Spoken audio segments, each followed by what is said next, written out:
In the quiet corners of modern Seoul, a single bowl of cold soup sits untouched on a worn wooden table. The clock's ticking echoes through the empty apartment, each second amplifying the loneliness of dining alone. This table, meant for shared laughter and steaming side dishes, now holds only the weight of unspoken words.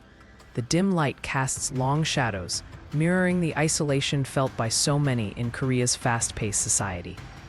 Here, food is not nourishment, it's a mirror reflecting our deepest hunger, connection. Wrinkled fingers, etched with decades of stories, arrange vibrant banchan with ceremonial care. Each slice of radish kimchi carries the precision of a love letter. Every sesame leaf fold, a whispered promise.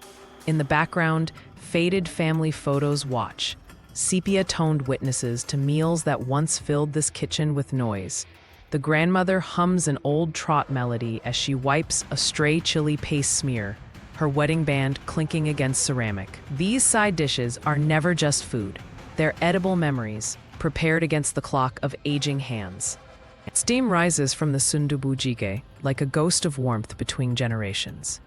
A grandfather's calloused hand hesitates before passing the piping hot stone pot to his granddaughter, their fingers brushing briefly over the shared rice bowl.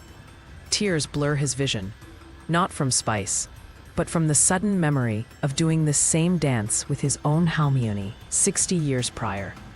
The table erupts in chatter as chopsticks cross like swords, each clink rewriting the silence of scene one. Here, food is the language, even when words fail. Two hands meet over glass, one weathered like hanji paper, the other smooth with youth.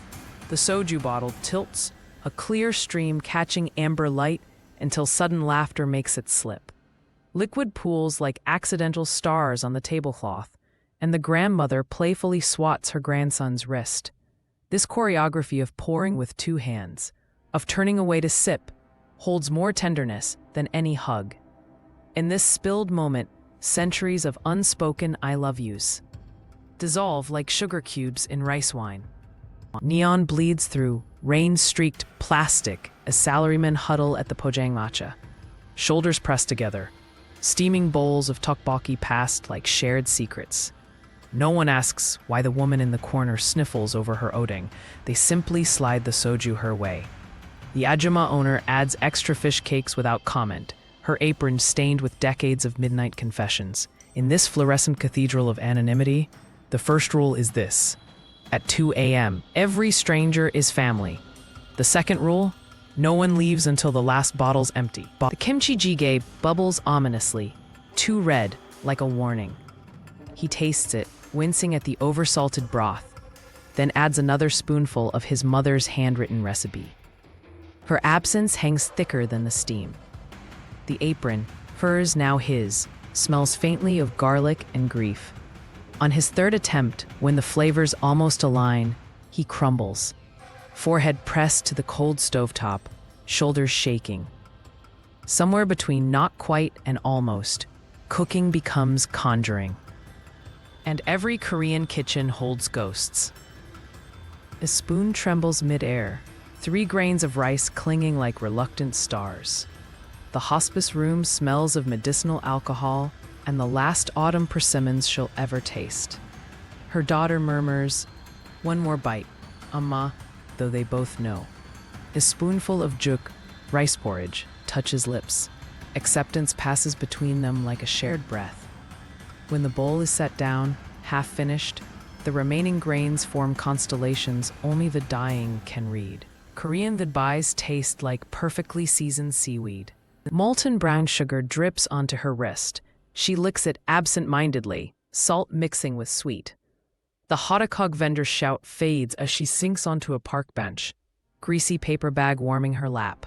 Around her, couples share bongopong, friends squabble over takoyaki, but her solitude feels sacred.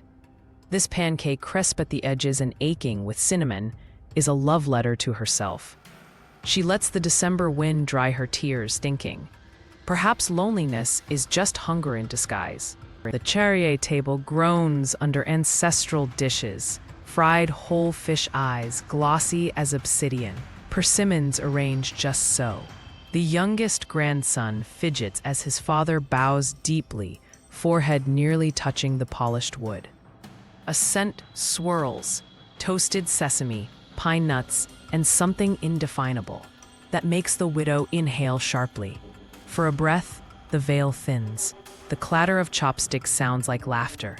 The soju ripples, though no one touched it. In Korea, the dead don't leave. They simply change seats at the table. The same table from scene 1, now alive with overlapping voices. Chopstick battles over the last piece of galbi. The grandmother from scene 3 cackles as her great-granddaughter steals kimchi from her bowl. Someone's phone plays trot music, and uncle dances with a lettuce wrap in hand. Empty soju bottles topple like fallen dominoes. In this chaos, no one notices the single-place setting left untouched, an invitation for absent loved ones. The camera pulls back. Where there was once one cold bowl, now a galaxy of shared dishes orbits under one warm light.